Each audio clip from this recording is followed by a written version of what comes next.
two dots 60 or 70 years apart are connected, and then ultimately it resulted in Incredo being started. But we would like to hear it from you. I mean, how it originated, what was your vision, how did you join, or what was the factor which made you join this venture and start it? So I have spent my life with a passion and a mission to make people happy. And I did that in the show business. I did that with the first startup I did while still working in show business, which was for lighting of beautiful monuments, and like the walls of Jerusalem, of old Jerusalem, etc. Nazareth. Yeah. And really, there's nothing which makes people happier and healthier than food. And one day I got a phone call from my father, who lived in Jerusalem. He passed away about 2 years ago, from the lady who was assisting him. He was at the time 95 or so. Wow. And she said that my father is making experiments in the kitchen, and he almost burned the kitchen. Now, my father was Israel's probably most prominent research chemist and manager of research organization, government research, industrial chemical research, and much of it was around either fertilizers or food. And I came to Jerusalem and I talked to my father and I said, can you explain what in heaven's name you're trying to do? And he told me that I knew that until the age of 90, he worked in Tate & Lyle. He was a special consultant to the president of Tate & Lyle. And they were at the time working on a sweetener, artificial, called sucralose, which now has been branded as Splenda. Now, because Splenda seemed to them to have a better taste or sensory profile than other artificial sweeteners, they were hoping it will be adopted by the industry and adopted especially by children. Because my father was really preoccupied with obesity and diabetes amongst children, but it was not adopted. It was really a disappointment. That's when my father remembered that following the independence war in Israel, there was a shortage of everything. It was right after the Second World War, right when the British were concluding their mandate in Palestine, The state of Israel did not exist yet. And my father at the time worked as a chemist in a paint factory, making paints for the British Navy that needed the ships, frigates, etc., to be maintained for the maintenance of. And one of the chemists, young chemist, he was then a very young chemist, just out of university, that worked with him was married to a teacher from elementary school. And one day she came to my father and she said, Avram, we have a big problem in school. The kids, they are nervous, they are fidgety, they are unhappy, they can't concentrate. And we think the problem is they need something sweet. My father said that I don't have any sugar. And the lady said, no, I don't need sugar. I need starch. Why do you need starch? And how does that bear on sugar? And she said, you see, when you make sort of a pudding, a very viscous starch pudding, and you add a little bit of sugar, you get a feeling of sweetness, which is disproportionate to the amount of sugar you put in. My father was curious, he tried it, and it worked. So he went to the British and said, can I have from you guys some starch? And as you know, the British pudding is, and they gave him starch. So when sucralose failed, my father figured the only way to reduce sugar is by using sugar. And he remembered that incident way back in his life. And he said, he analyzed it. And he said, in some way, the starch made the sugar more available to the taste receptors. And that's why it gives much more sweetness. And if you, to understand it even deeper, think of yourself taking a piece of cake and taking a bite. Okay, what happens next? You chew once, twice, three times, and then you swallow. Most of the sugar in the bite you took didn't have time to dissolve in your mouth. So some 80% of the sugar in the bite you took contributed nothing to taste and went down to your digestive system exactly where you don't want it. And so he said, if there is a trick, some carrier that can make the sugar more available to the taste receptors, then you will take one bite, you will chew once, twice, thrice, and the sugar will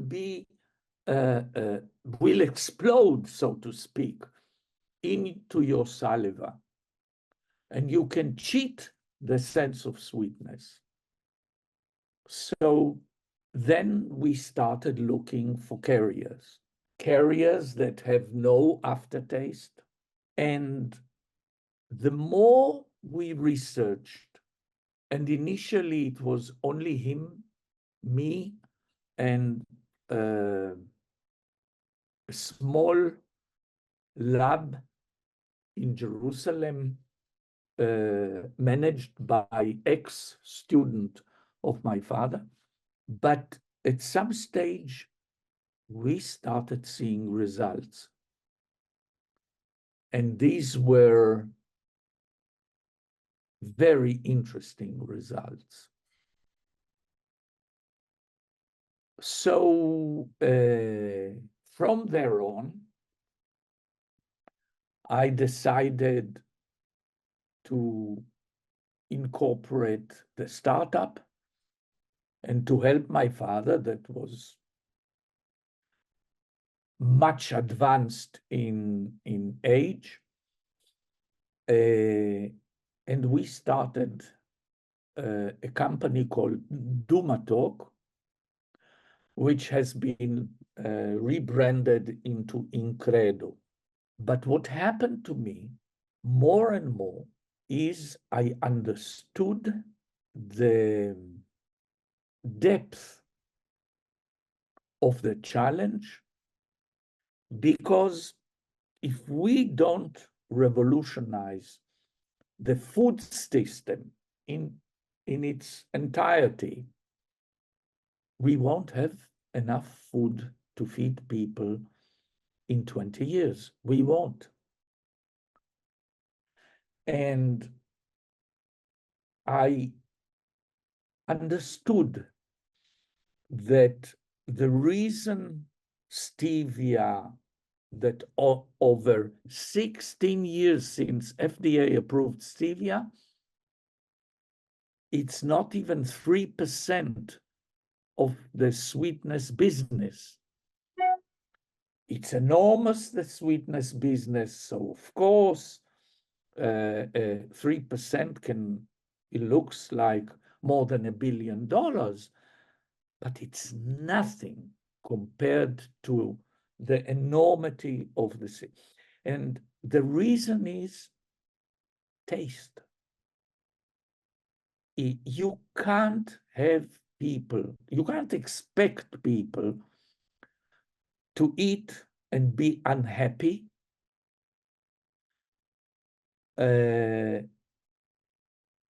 just because you tell them it's good for sustainability, for climate crisis, for forestry.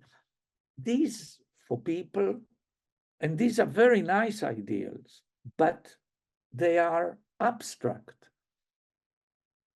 The reality is a person sits next to a dish and he wants, say, a hamburger, and you offer him a hamburger by Impossible or a hamburger by other vegetarian solutions. You have to make it taste great. And it's not simple. Not simple because, yeah, you can stuff a hamburger like Beyond Meat with all kinds of things, and you correct this and you correct that. But that is good for vegetarians, maybe. Not even. My wife is vegetarian and she won't touch it. Now, if you really want to succeed, you must think,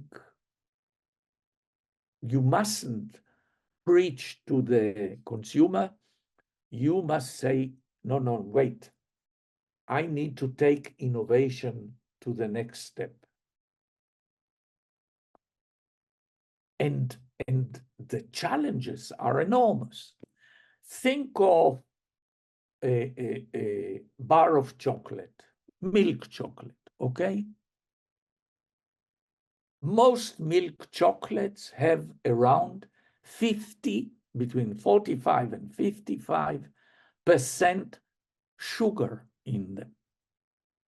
Now, we take half of it out. So let's say 50.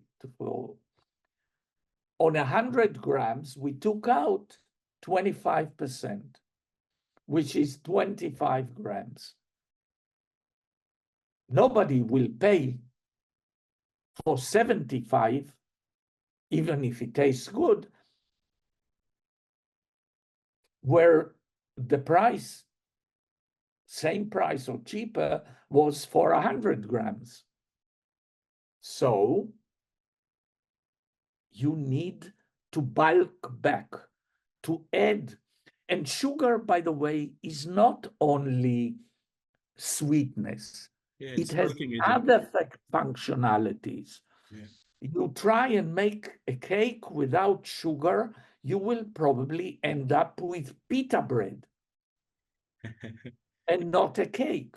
Yeah. And the color is not going to be golden. And the mouthfeel is going to be like a toast, not a cake. So all of these things actually dictate that if we want to succeed with children, don't preach to them. Yeah. Offer them a choice that they will like, that they will adopt. This is what we do at Incredo, formerly Duma Talk. And by the way, there is a very nice episode on Netflix. I don't know if you've seen it. And it's called Sugar. And it's in the series of Netflix called Explained. Explained, yeah. I have started with that series very recently. And I think it's second season or third season, first episode is called Sugar. And it also tells very nicely in and out, it interwoven story of the journey my father did with that. But the challenges are everyday and are enormous because, like I explained in chocolate, you need to reformulate. And reformulation is sometimes very tricky. Yes. And so it's not the kind of ingredient that you call and you say, I need 20 tons. It is a very technological solution. And so we have two, not sections, but two departments at Incredo. One is constantly improving the solution, or we have three, let's say. One is constantly improving the actual sugar, the Incredo sugar. The other is called the application. We get requests from customers, make us a biscuit like our butter biscuit, but with so much less sugar so that we don't get the Nutri-Score red, but we want to be in yellow or even in green. And then the team, and we bring it to the customer, and he says, yes, this, but more vanilla, but more this. It's a process. It's what we call a technical sale. Mm-hmm. It's not a telephone, can I offer you a discount? Yeah. Not that. I started as a founder, co-founder, of course, with my father. I took over as CEO. 2 years ago, I took a step back into the more comfortable position of chairman of the board. And that left me with some free time and all. And to my big surprise, despite the fact that I'm not anymore the youngest person you've met, quite a few startups came to me asking if I would mentor them and help them. They were not about sugar, because I'm not, of course, not going to compete with my own baby. One of them makes teaches mushrooms to excrete dairy proteins. So you get dairy proteins being, sorry for the expression, pissed Sounds like magic. by mushrooms. Wow. And the other one is really using a shrewd technology from film technology to make fantastic prosciutto, salami, hard cheese, melting hard cheese, all purely on plant-based protein. Wow. And those are just two examples. And everywhere I go, I don't take on a startup if I don't like the taste. That is my precondition, because I don't believe you can succeed if you are feeding people with lousy tastes. Absolutely. You have a supporter in me in that sentence, because I think, I mean, taste is the king. I mean, most of the industry is actually facing the same problem, that when they're able to reduce sugar, but the taste, I mean, all the startups and all the giant confectionery and food and beverages people who has actually come to us, one of their major problem was not sugar reduction.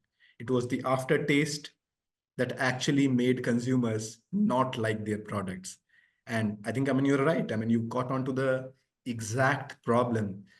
And it is incredible that, I mean, everybody was trying to change sugar while you were trying to actually work with sugar, and more on the reception part or the taste reception part. I mean, you understood that science and you actually attacked there, because most of the startups that I have talked to, they are either using some form of microbes to actually convert sugar into something that does not cause obesity, or but still retains the bulking property, or it acts as a bulking agent, or they're working on more from an angle of uh, absorbing it using zeolites. So, I mean, there are different solutions. All of them are innovative, but nobody actually attacked the core problem.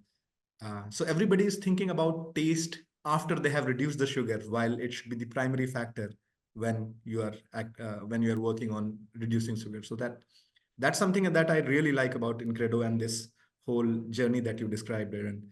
Uh, so that makes sense. I think one of the questions that came to my mind uh, when I was hearing you was, you guys are using silica to expand the surface area so that the taste reception or perception is much better in smaller quantities as compared to having to feed a large quantity of sugar. Is there, so you started with starch, you ended with silica. Is there something which is going to come after silica, which is in research, or is silica the end all for the carrier for sugar? A very good question, and actually very well timed. In a month and 4 days, we are scheduled to announce Gen 2 Incredo. And Gen 2 will not be based on silica. Mm-hmm. It will be based on proteins. Oh, And that's not even the end of this story. I'm limited in the information I can share at the moment, but we can talk again as the date. I think it's the 5th of March that this will become public. But your question is very well. You see, in this very much propaganda based world, or it's very easy for people to say silica, like in Europe, you know. No silica. But that is wrong, because the same people drink mineral waters of Evian that have more silica in them than our sugar, wow. or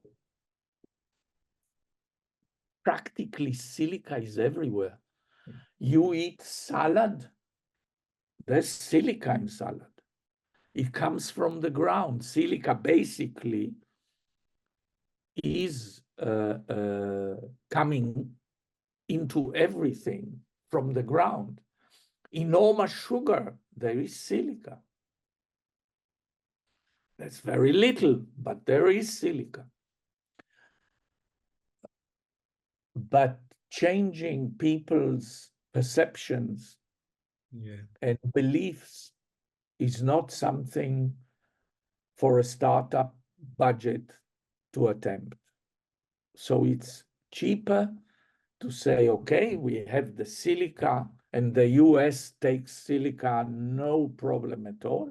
Yeah. We have silica, and we look for alternative carriers.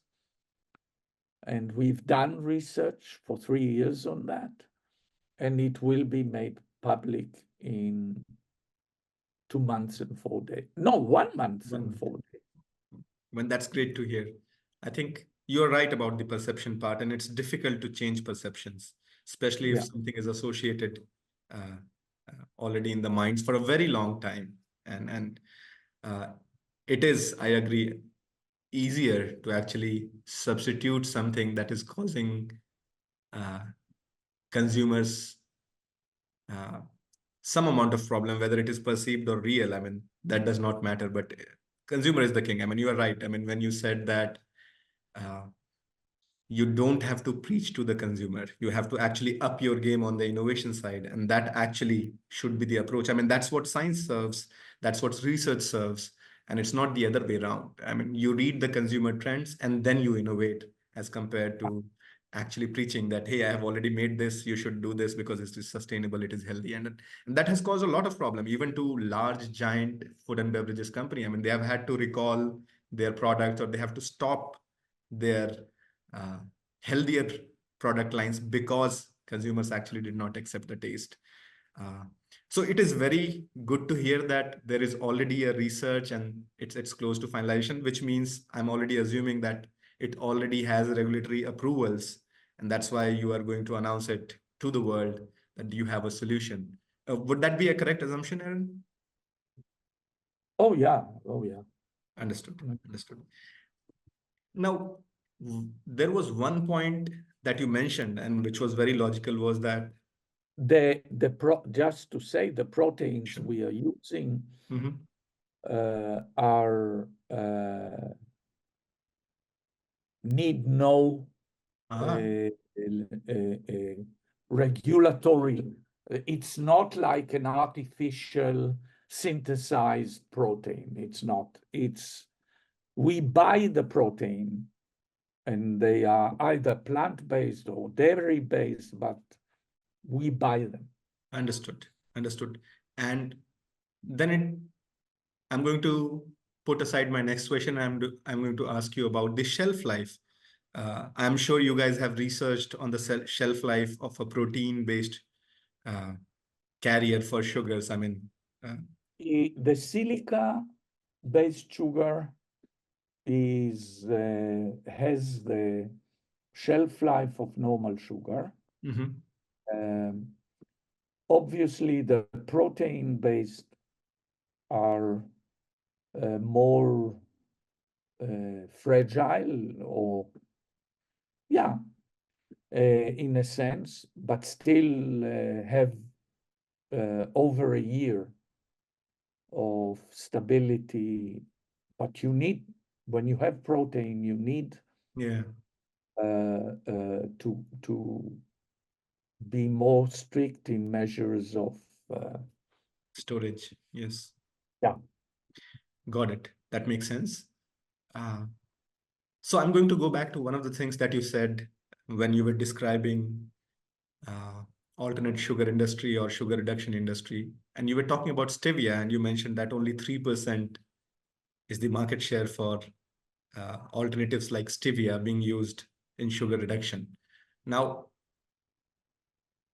Incredo as a startup, you may be able to work with a lot of companies, but to actually revolutionize it, you need the scale where you can actually replace every last bit of sugar that is out there, which is actually causing obesity and health problems. Considering that is the vision, I mean, you want to revolutionize the industry, food industry, while keeping the taste intact. Now, for doing that, I mean, I'm not sure when it will happen if it is only Incredo doing this work. But are there any plans to realize this vision, to assist people who are actually going towards this vision in lending your technology, licensing your patents? Is that a part of the game right now in the startup? Is that part of a strategy? Yeah, but especially in parts of the world where, like India, by the way, that are very strong in their sugar industry and suffering very much from obesity and diabetes. Yes, we are not going to try to ourselves make all of the Incredo. It doesn't make any sense. And we work with partners. Understood. Understood. And then that brings me to another question. I think one of the things that we were discussing was on the regulations. And I just wanted to ask you, so usually with respect to regulatory authorities, was there a lot of barriers that you faced in getting this approved from the regulatory authorities, vis-a-vis specifically in Europe or in the United States? So we had no regulatory issues because in our Gen 1 product, sugar is allowed, silica is classic ingredient. If you think of it, the Germans, they consume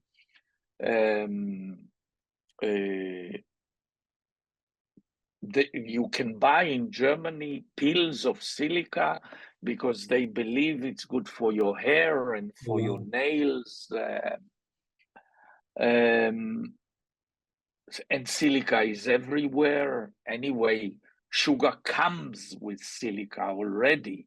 Yeah. Because it comes from the sugar cane or the sugar beet.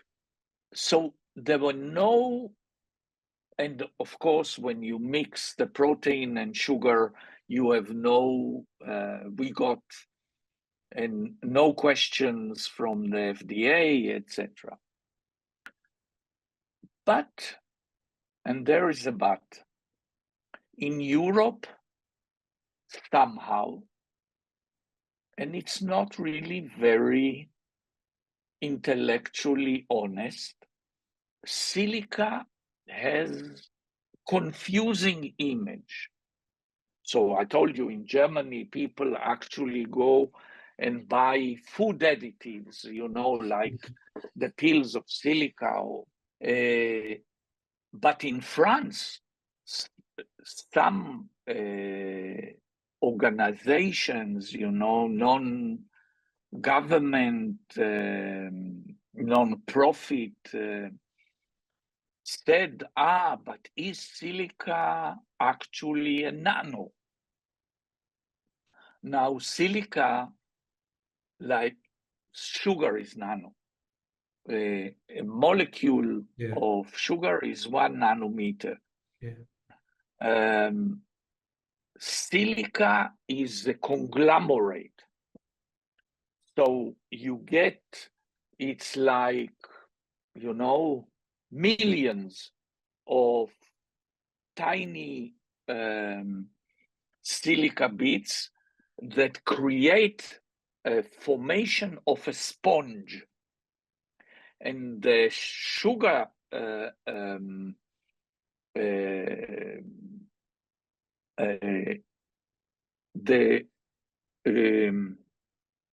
how do you call it in English? Suddenly the word escapes me.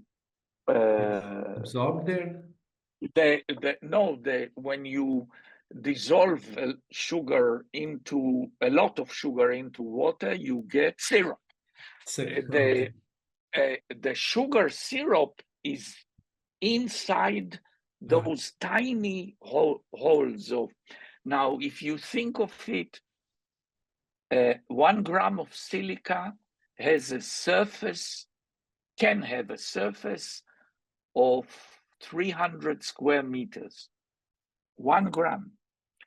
It's because it has millions of little pores in it. Okay. But from a regulation point, it's a non-issue at all. But image-wise, so in this bottle of mineral water, if you look here, you have calcium, magnesium, silica, etc. So, and the silica here in this bottle is not small. This is the hypocrisy of some of the public non-profit organizations when they look for, but to fight an image which is wrong is not something a startup can do. You cannot. You need to try and find a carrier. We call the silica the carrier that is not gonna create for you the same image problem. In the United States, there's no big issue with the silica at all, not even image. And of course, when we use proteins as carriers, no questions, everything went smooth.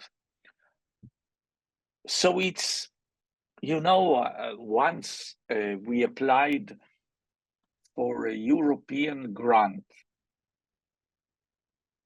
and it's EU, and you write a short application. We got okay for the long application, the full application. We made the full application, and we got fantastic marks for it. Then they call you, if you are good, they call you for an interview to Brussels. Mhm. So we went to Brussels, and halfway through our presentation, I understood we will not get the money Oh. because it's sugar. And those people were bound by the concept that sugar is bad, even a little sugar. And so they didn't want to promote a solution that is based on sugar. Wow. Image. So, to make a long story short, regulation was not an issue. Public perception in Europe for our Gen 1 was an issue, isn't for our Gen 2, but Europe is more complicated in regulatory terms, much more complicated. It is. It is. We have had experience. So we do a lot of research in Europe on the regulation side, especially on the pharma side. And then I can relate to the statements that you made. But that's there, I think, Gen 2 protein as a carrier for sugar. I mean, hopefully, uh, that's going to be a huge success, even bigger than what Gen 1 was. I had other questions since you were talking about specifically a regulatory barrier and public perception. Uh, were there any other barriers to entry in this market? I mean, so perception of sugar, somebody trying to reduce sugar, somebody trying to reduce intake of sugar, it was always there in the last 10 years, 15 years. So did you face any barriers to entry when you were first starting this with your father, or at any subsequent stage? Not just related to perception, but any other barriers uh, that made you think that, oh, I mean, this is the end. We are not going to take this ahead. Was there any point? We had challenges because it took us time to understand that, and the challenges are there. It took us time to understand that combining the silica and the sugar will not survive in beverages. Yeah. Why? What happens in the beverage is what happens in your mouth. The saliva is water. Yeah. It takes the sugar and the silica apart. So it's a now we have a solution for yogurts. Why I'm saying yogurt? Yogurt is yogurt drink is like in water terms, it's, I don't know, 95% water or something. Water activity is not good for us. So we managed to find a solution where this marriage, not marriage, this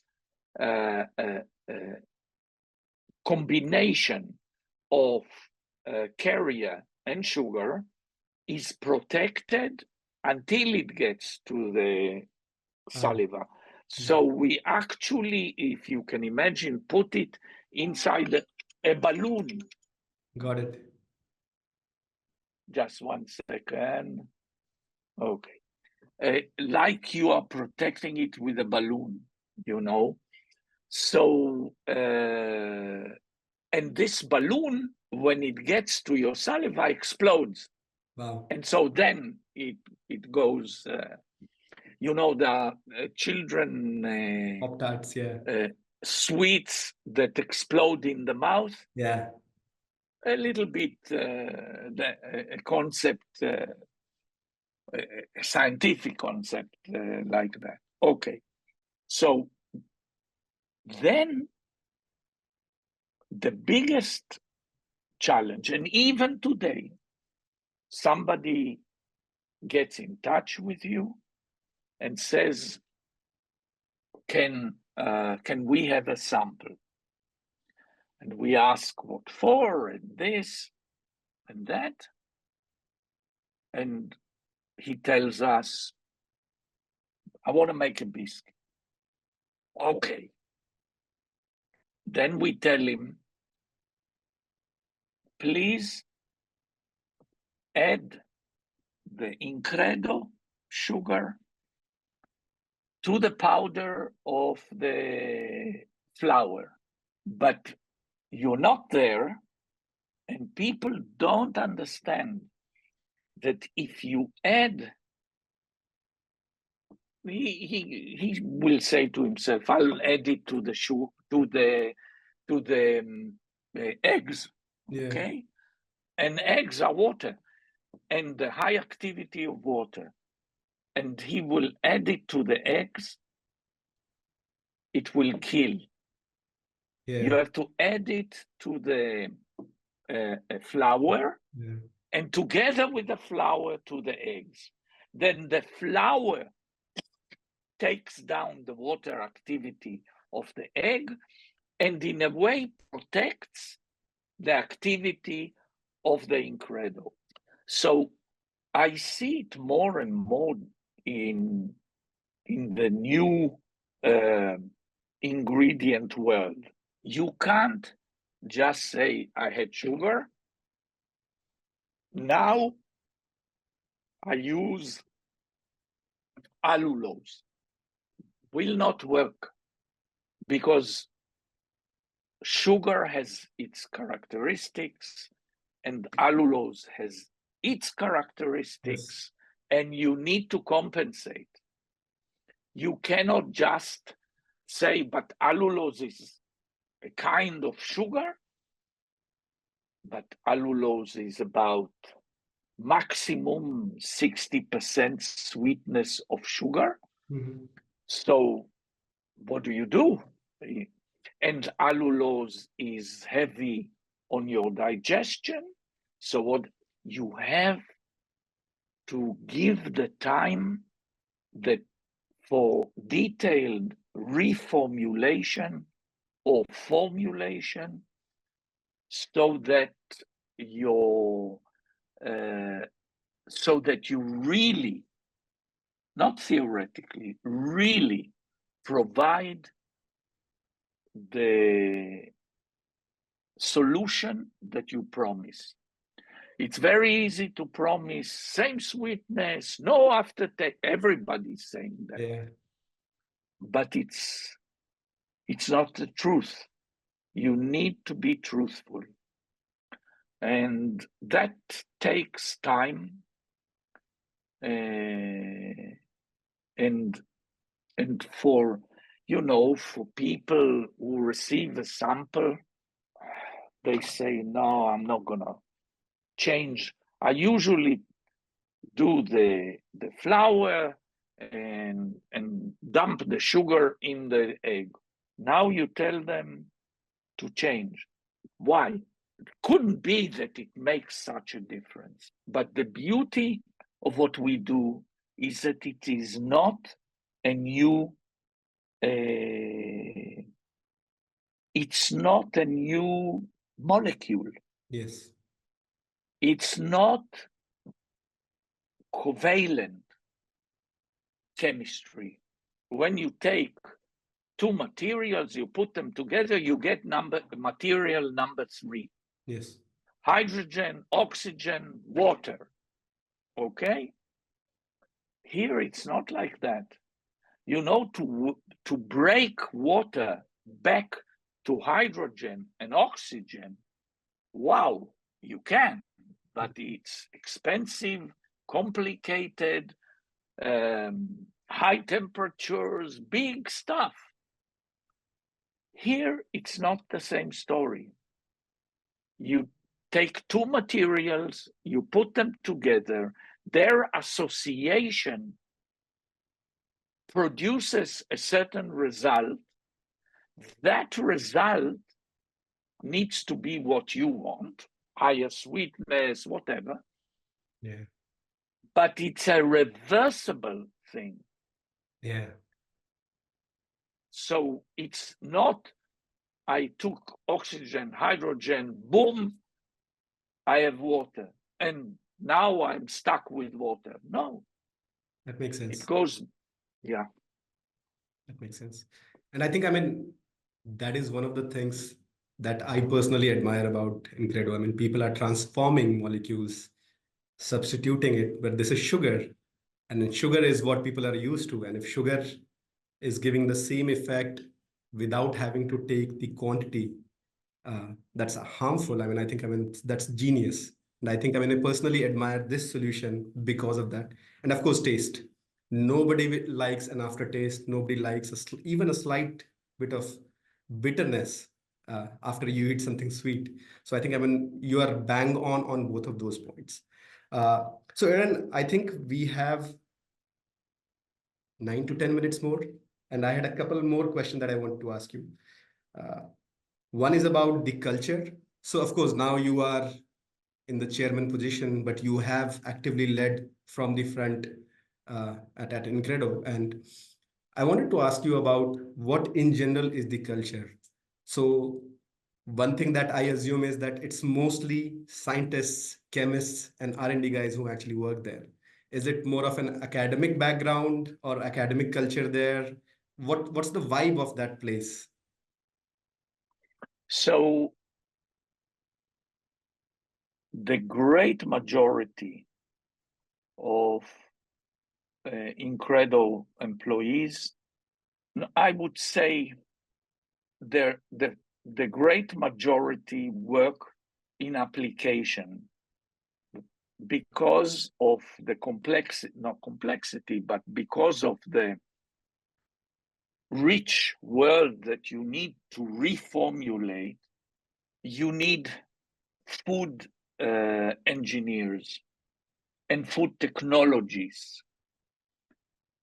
So when you come to Incredo, the sort of the application is like an aquarium with glasses all around, and all the company is around it. Why? Because at the end of the day, all we do enters into a biscuit, a gummy. So that's the first. The second is the team that does the research, the chemical or surface science. So these are mostly PhDs. They have also younger, less experienced researchers. So I would say, if I had to think of it, the total Incredo has some 12 food engineers, chefs, okay? Maybe 14, I'm not sure now, and has 8, 9 PhDs, scientists in the lab, and the rest are people that do commercial, not many, but that's the structure, and it's a startup, It is. you know, and the spirit is startup spirit. You start in the morning and you finish when you finish. Yeah, I mean, seems like GreyB, and we have the same culture. And it's very good to know. I mean, smaller teams are much more efficient, and there is a lot of coordination uh, that's apparent there, which gets lost somewhere in big corporates. So that's great to know. I think the last couple of questions are that I personally believe that Incredo is doing very, very good work.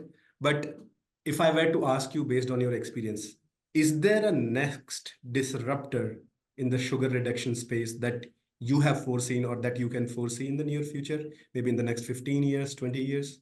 Is there something that you have encountered which is practically not feasible right now, but it may change the scenario in the future? I believe that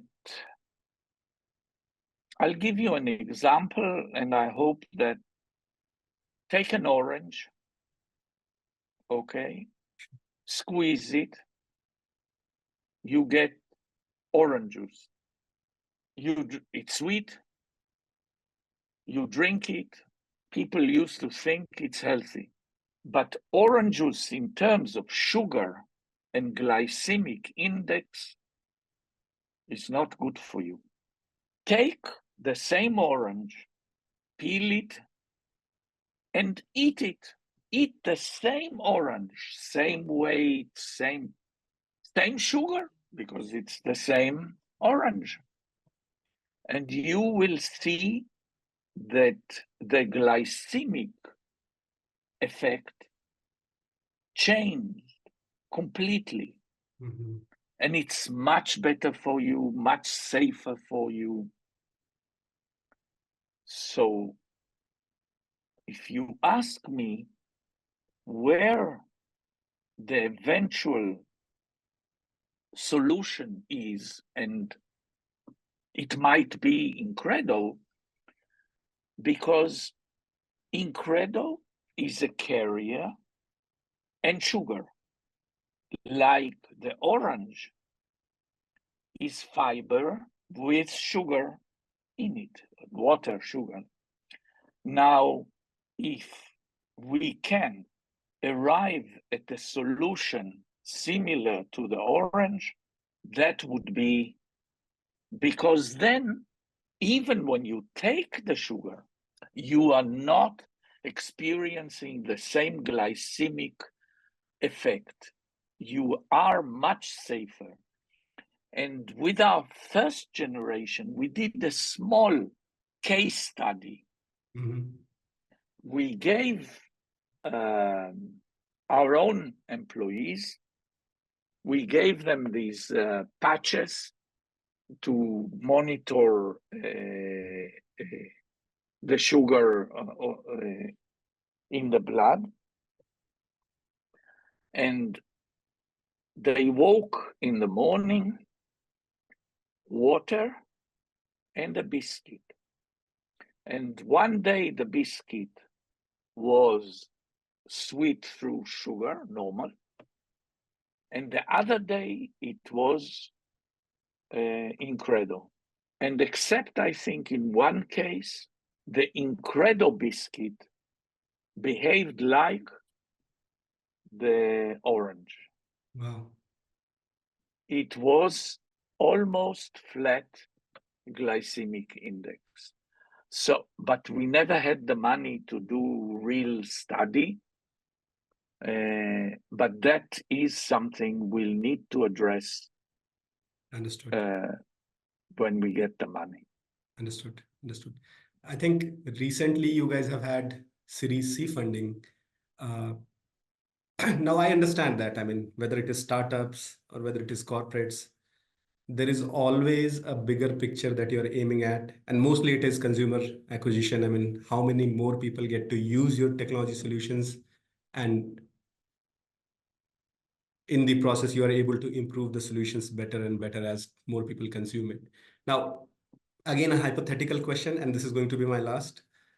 that if you are not bound by your investments or series of funding that you are getting, say for example, I mean tomorrow you have the ability to use and spend $1 billion, say for example, would it be on perfecting, say for example, the analogy that you gave about orange? I mean, will that be on that direction, or is there something else that you guys were planning, but ultimately it pivoted to uh, Incredo? So, is there something unrealized that you would want to invest if you had the resource right now? I would have liked to be able to solve the the sugar reduction through sugar in beverages. Now, I told you we could do that in Yogurts. dairy, yogurts, and the reason is that the solution we found was not transparent like water, Mhm. but has a sort of a whitish, cloudish color to it. And you don't want to get your Coca-Cola with a cloud inside Yeah, because you will probably. So if I had the means, that's what I would invest in. understood. That makes sense. And I think, I mean, that concludes all the question that I had, Aaron. And it has been a pleasure talking to you. I think there is a lot of things that I learned, even the things that you did not say. For example, your focus on the real issues like taste, your understanding of the covalency that happens when you make a new chemical entity, and that in itself has a lot of hoops to jump through, regulations and all those, because you're introducing a new substance, and that requires a lot of testing. But simply having sugar on a carrier which is kind of dissolvable, which is separable, I mean, I think again, I mentioned this before, but it is a genius idea. So next steps from here for us is to actually consume all the information that you have given us, uh, prepare kind of a very short summary of whatever we have talked in these two sessions, and publish it on our website. There are also going to be people who want to read about it more. There are existing clients of ours who are working on this problem statement. Probably they'll be mutual clients of ours, because I saw that you already have more than 500 partnerships, and there are a lot of big players who are actually working with you to integrate your technology into their end products. So there'll be some of those who might want to read about it, but in general, I think it is going to be a very enlightening material for anybody who is a sugar enthusiast, somebody in the food industry, somebody who is in academia. And most of the people who read our blogs and who consume information, I mean, I have a positive feeling that they are going to like this much more than what I have done in the past with some of your competitors based out of Israel. Thank you. You are based where? So we are based, headquartered in Singapore. And right Okay, now I'm speaking from the India research offices. good. And where are the India research offices? It is in a state called Punjab. It's very near to the Himalayas. It's a Ah, city called Chandigarh. interesting. Yeah, Interesting. yeah. And this city was actually designed by a French architect. Uh, and he was the one who actually designed a lot of, uh, I think, 1900 era cities in Paris. He was associated to the Eiffel Tower. So, I mean, it's kind of a new city, just, I think, 60 years old. But it's a very good place to be in. Weekends are like, I mean, the gateways to Himalaya. And a lot of people from Israel actually post their serving in the military, the mandatory serving in the military actually come to this place. It's like a second Israel, mini Israel here. I mean, that's the place kind of 100 kilometers north of here. So it's a I good place. heard about it. Yeah. Good. Thank you again, Thank everyone. you. Yeah, And let's stay in touch. absolutely. And hopefully, if if there is somehow kind of a serendipity, I would also get to meet you in person if anytime I'm in Israel. And I in India. Absolutely. I'm actually I might be in Mumbai Ah, to give a TED talk. wow. And when is going to be Yeah, that? on the 2nd of March. Understood. I'll bookmark that date. And I mean, Mumbai is uh, it's kind of my hometown. So I'm from there, and I'm from that same state. So just in case I am there, I would definitely want to at least say hi and shake hands. Great. Excellent. Then Eran, Thank you. thank you for your patience. You have been very kind. Thank you. Have a good day then. Bye-bye.